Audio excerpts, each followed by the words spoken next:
We begin with this quite extraordinary development across the Tasman. Remarkable stuff, where the Deputy Prime Minister, Barnaby Joyce, also leader of the National Party of Australia, has been ruled ineligible to be an MP. Remember, Prime Minister Malcolm Turnbull's government has a one-seat majority. One. Joyce's sin, to have been a New Zealand citizen by descent from his father, whoops-a-daisy, under Section 44 of the Australian Constitution, as interpreted by the High Court, persons with dual citizenship are not permitted to stand for election for the Australian Parliament.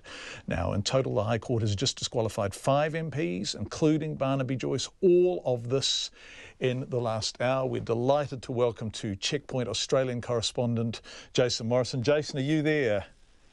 I am. I'm just amused at what a funny little country we are here. Well, our government is on the rocks right now, and everyone in Australia thinks it's a hoot. Well, that's nice. I mean, you take your chair where you can find it, don't you? Look, I have to say, from our perspective, you're a funny big country, but that's you know, it's quantity, not quality, right? Take your point. Look, this can't have been unexpected. The Constitution is the Constitution, isn't it? Yeah, it's a black and white rule book. No ambiguity about it. And Barnaby Joyce would have known the moment the spotlight was on his ancestry that he'd kind of forgotten about. And you can't blame him, really. I mean, there's a bloke that was born in country New South Wales. You will not find more of an Aussie, we use the phrase ochre, than Barnaby Joyce. No. His father was born in New Zealand. He was injured in World War II. Moved to Australia in 1947, met up with his mother over here. Parents married in 1956.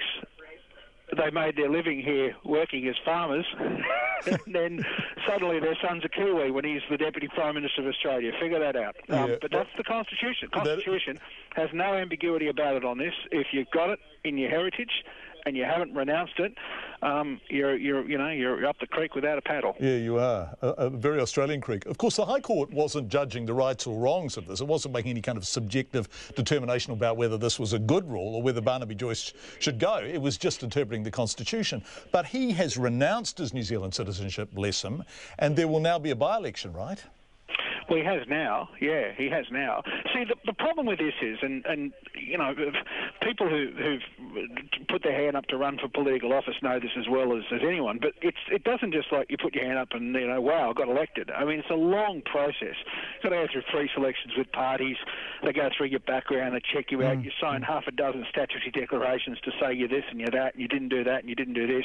And one of the things you sign says that you are absolutely an Australian. You absolutely have no heritage elsewhere that can be drawn upon in any allegiance. And he signed that. And the thing about it is, if he stopped and thought about it, he'd probably say, oh, yeah, look, Dad was a Kiwi, I wonder if I should check that out. But he didn't check it out, and that's the problem. Now, I actually like Barnaby Joyce, and I'm ashamed about it. I think he's a tremendous fellow, and I think he's done very well in the areas and zones of politics he's had to be in. As a Deputy Prime Minister, I like having a bloke who's a little bit different to the rest of the political class in Australia, who are a little bit up themselves. And yet, here's Barnaby Joyce, who's a very straightforward fella, but one of the things he forgot to do was check the fundamental thing. And you know, it's a bit like sort of being a long-haul truck driver and forgetting you didn't have a licence. You know, he forgot that he had New Zealand citizenship. He should have sorted it out. And you've got to support the Constitution. You can't just pick it for the ones you do and don't like. And on this front, you've got to back the Constitution. And thankfully, the High Court judges saw it that way, because the moment that you go bending the black and white of that book, you've not got much left. No, you haven't. Right, two questions, and I'm enjoying this conversation enormously. Thank you so much, Jason. Question number 1, he's going to romp home in a by-election in his electorate, isn't he? Should do, yeah. OK. Question number 2, how embarrassing is this for Malcolm Turnbull, who has a 1-seat majority and that seat's just been evicted? Yeah, probably he's lucky because Parliament's on hold right now. Parliament finished up, it's on a break, and the only time you can lose the confidence of the Parliament is when Parliament's sitting. So the by-election will probably be resolved before Parliament returns. So is it embarrassing? I mean, he still has his commission to run the government. You know, he still is the Prime Minister of Australia. He still has the moral authority of it because nothing's changed in many respects, apart from the fact that if he walked into the Parliament right now, there's a very good chance, although I'll explain you in a second, there's actually a way out from here, a very good chance if they were to challenge confidence in the government, they could lose. But there is another problem for them, for the other side. There's the Labor Party that's very aspiring to get into power and probably very likely to. They have a parliamentarian who's on leave of absence at the moment because of a family tragedy that's happened to her, and so her number's out too. So, you know, not that anyone would be looking at it like this, but you knock out both of them, it's neutral.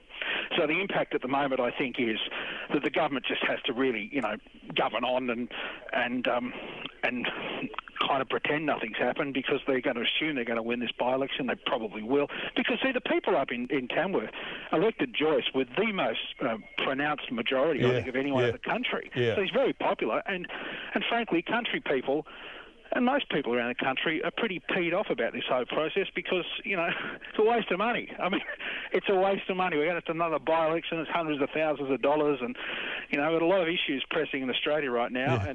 And government debt spiralling out of control. And here's a bit more we've got to borrow now to keep it all going. So it is a bit farcical. But Turnbull's problems are far bigger than losing his deputy prime minister. He essentially has lost the Australian people, and that's going to be the biggest challenge for him. Yeah, that's entirely more problematic. Jason Morrison, we can't thank you enough. That was exhaustive analysis and insight, and this has only happened about an hour ago. We really appreciate you joining us live from Australia. Thank you so much, Jason.